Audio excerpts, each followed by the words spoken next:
Hello दोस्तों, Rana classes में आपका स्वागत है। तो आज मैं 63वीं बीपीएससी जो 12 जनवरी से होने वाली है और 64वीं बीपीएससी जो आपको जून या अगस्त में संभावित जो है उससे संबंधित प्रश्नों को बताऊंगा। जो और ये जेपीएससी मेंस में भी पूछा जा सकता है जो 28 जनवरी से होने वाली है। तो तीनों परीक्षाओं के लिए मैं इसको इम्पोर्टेंट मानता हूं और ये आ भी सकती है। तो इस वीडियो को शुरू से अंत तक देखें। पसंद आने पर लाइक्स, नए लोग सब्सक्राइब और बेल का आइकन बटन दबाना ना भूले। तो प्रश्न क्या, भारतीय कृषि की समस्याओं का वर्णन करें। मतलब भारतीय कृषि की क्या क्या समस्याएं हैं उसका मुख्यतः वर्णन करना है। तो इसका शुरू करते हैं। तो सबसे पहले है कि इसका शुरुआत है जो कि पिछले 3 दशकों से भारत में कृषि की व्यवस्था सबसे अधिक संकटग्रस्त स्थिति से गुजरी है रही है। तो आप 3 दशक लगभग मान के चला जाए तो आपको 80 के बाद से मान सकते हैं दशक को।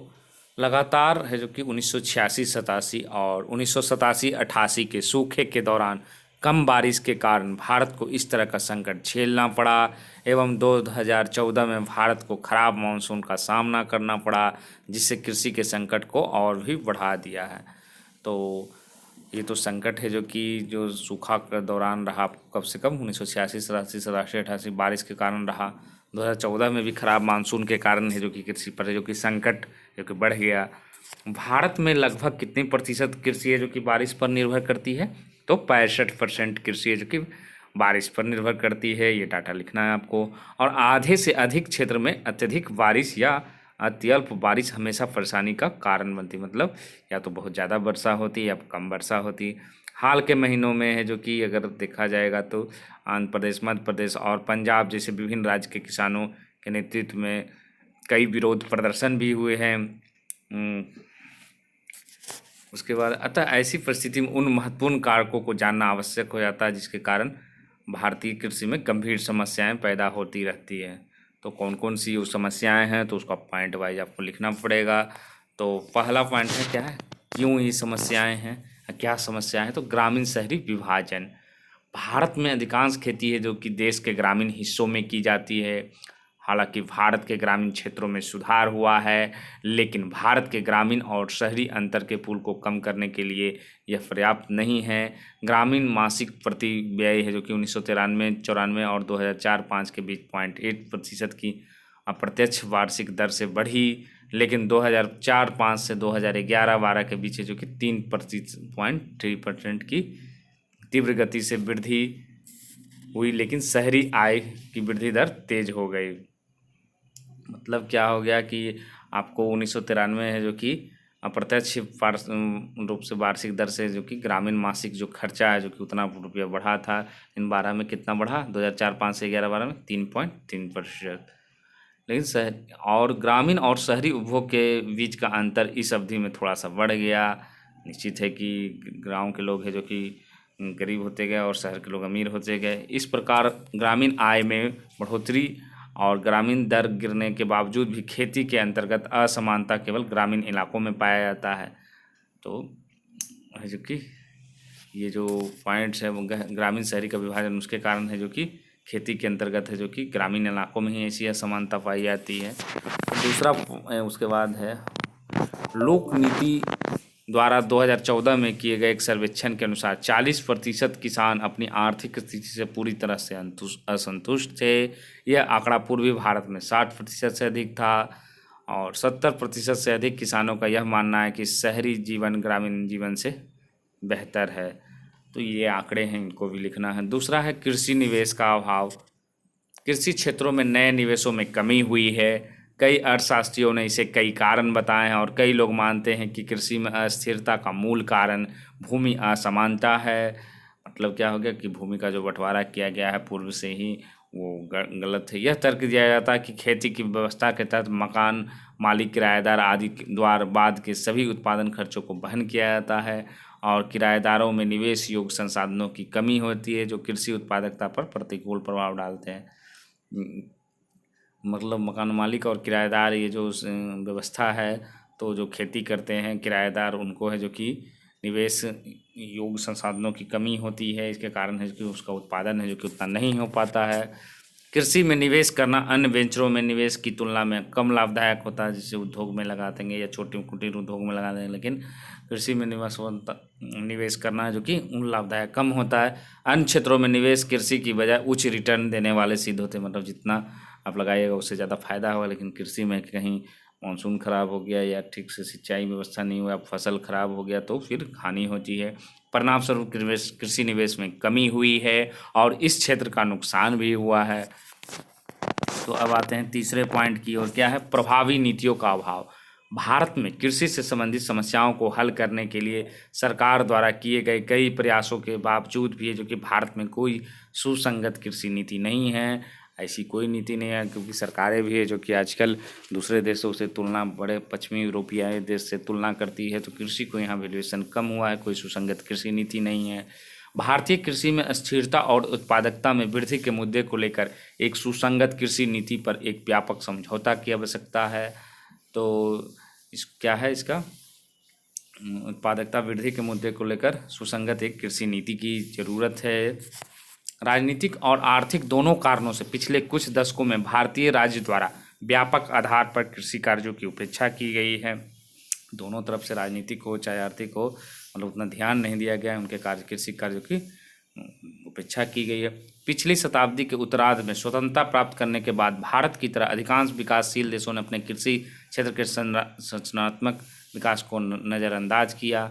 मतलब ऐसा नहीं कि सिर्फ भारत ही के, अन्य देश भी इसको, क्योंकि उद्योग का और आईटी सेक्टर या दूसरे सेक्टर में जो कि ज़्यादा वैल्यूएशन, तुलनात्मक रूप से भारत ने अपने कृषि विकास के बनस्पत अपने औद्योगिक विकास पर अधिक ध्यान केंद्रित, भारत भी जिस तरह अन्य देश कर रहे थे उसी तरह भारत भी औद्योगिक विकास पर ज़्यादा ध्यान दे रहा था। अब आते हैं चौथे पॉइंट्स की ओर, प्राकृतिक संसाधनों के सही उपयोग का अभाव। जब खेती की बात आती है तो इस क्षेत्र के लिए भारत ने अपने प्राकृतिक संसाधनों को संरक्षित और विकसित नहीं किया। मतलब हो गया कि भारत है जो कि खेती के मामले में प्राकृतिक संसाधनों को संरक्षित और विकसित नहीं किया है। मुख्य रूप से सिंचाई से संबंधित संसाधनों को संरक्षित करने के लिए बहुत कम प्रयास किया गया है। खासकर और महाराष्ट्र और अन्य जगहों में प्रवास की कहानियों और गंभीर जल संकट से स्थिति की गंभीरता स्वतः स्पष्ट हो जाती है। जिस तरह महाराष्ट्र में जल संकट हो रहा, पीने की पानी की समस्याएं हो रही है, उस तरह तो कृषि के लिए तो सिंचाई और भी कठिन हो जाती है। वहाँ है विमुद्रीकरण का प्रभाव। कृषि में तनाव की घटनाओं का दिखाई देने का मुख्य कारण विमुद्रीकरण में डिमोनेटाइजेशन है। इस वित्तीय वर्ष में कृषि उत्पादों में कमी आई थी। नकद कृषि क्षेत्र में लेन देन का प्राथमिक तरीका है, जो भारत के कुल उत्पादन का 15% योगदान करता है। इनपुट आउटपुट चैनलों के साथ साथ मूल्य और आउटपुट फीडबैक प्रभाव से कृषि प्रभावित है। तो मतलब जो डिमोनेटाइजेशन हुआ था उससे भी प्रभाव पड़ा है कृषि पर। बिक्री, परिवहन, विपणन और थोक केंद्रों या मंडियों के लेन देन, तैयार माल का वितरण मुख्य रूप से नकदहीन लेन देन पर आधारित होता है। इसके अतिरिक्त डिमोनेटाइजेशन के कारण क्या हुआ? आपूर्ति की श्रृंखला में गिरावट, जितना आपूर्ति हो रहा था उतना नहीं हो रहा, क्योंकि पैसे नहीं लोगों को मिल रहे थे। व्यापार के बकाया को नकदी के बजाय कम राजस्व के रूप में दिखाया जाना और सीमित पहुंच वाले बैंक खातों में जमा करने जैसे अवरोधों की वजह कृषि क्षेत्र है जो कि प्रभावित होता है। फिर है कीमतों पर अत्यधिक हस्तक्षेप। भारत में मूल्य नियंत्रण पर कई प्रतिबंध है। उन प्रतिबंधों से भारत कृषि को मुक्त किया जाना चाहिए। मतलब इसका दाम इससे ज़्यादा नहीं होना चाहिए, इससे नहीं हो, तो इससे कृषि पर जो कि प्रभाव पड़ा है। इसके अलावा अस्थिर कीमतों, कृषि उत्पादों के आंदोलन पर प्रतिबंध और वैश्विक बाजारों तक पहुंच की कमी के कारण इस क्षेत्र में वाणिज्यिक जोखिमों को लेकर कुछ सुधारात्मक उपायों को लागू करने की आवश्यकता है। मतलब क्या होगा, कृषि उत्पादों में अगर कोई तो आंदोलन पर भी प्रतिबंध है, उतना खुला नहीं है। वैश्विक बाजार तक पहुंच का भी कमी है कि आप यहाँ उपजाएं तो तुरंत है जो कि दूसरे देशों में या दूसरे विश्व बाज़ारों में इसको भेजा जा सके।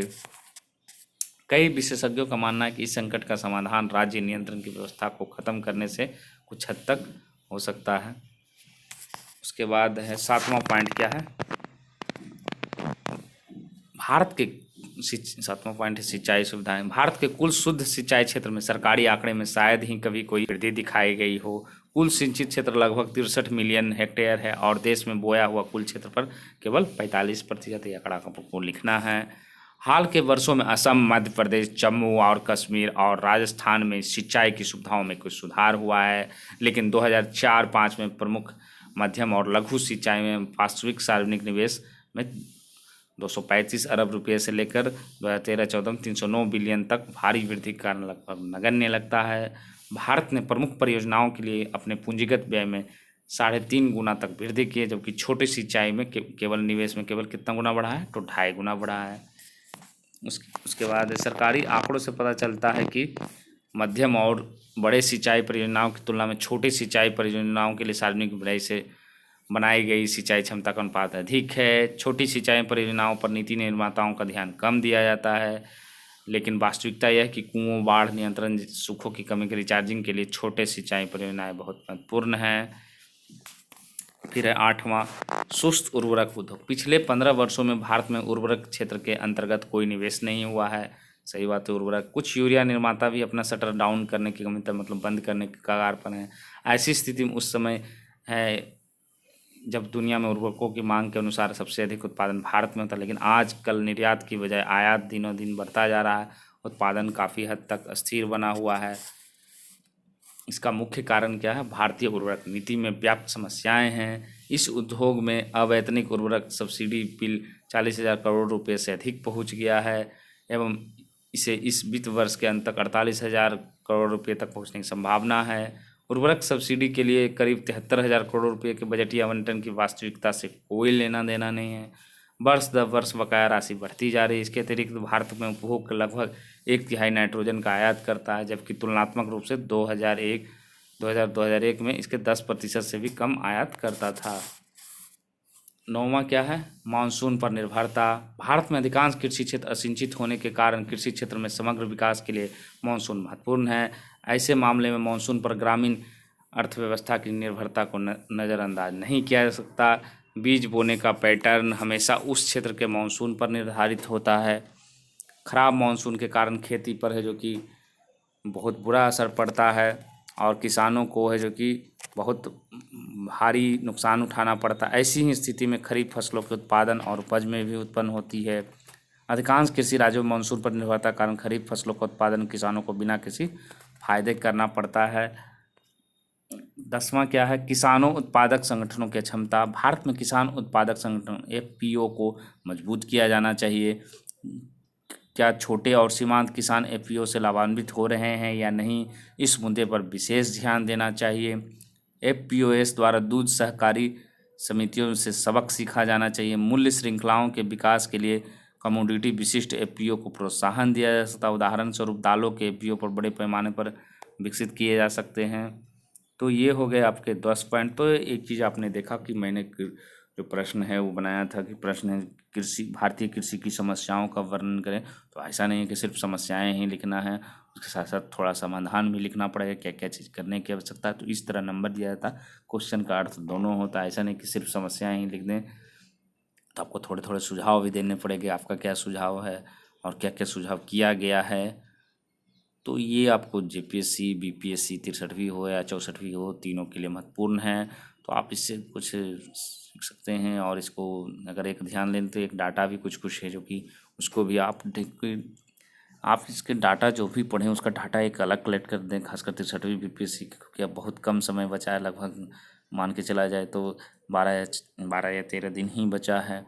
तो आप इसका फ़ायदा उठा सकते हैं। और ऐसे भी BPSC चाहे हो या JPSC का बहुत सारे वीडियो मैंने मेंस के लिए डाला है, उसको भी आप देख सकते हैं। और मैं प्रतिदिन कोशिश करूँगा कि वीडियो फिर से डालूँ क्योंकि दोनों के लिए फ़ायदा होगा। एक तो 63वीं BPSC और जो 64वीं BPSC में जिनका स्कोर लगभग सेफ है, 95 के आसपास है, 92-94 है जनरल में, तो आप बिना सोचे समझे समय बर्बाद किए आप मेंस की तैयारी कर सकते हैं और हमारे चैनल से सहयोग प्राप्त कर सकते हैं। अगर किसी प्रकार की परेशानी हुई आप कमेंट बॉक्स में ज़रूर लिखें। धन्यवाद।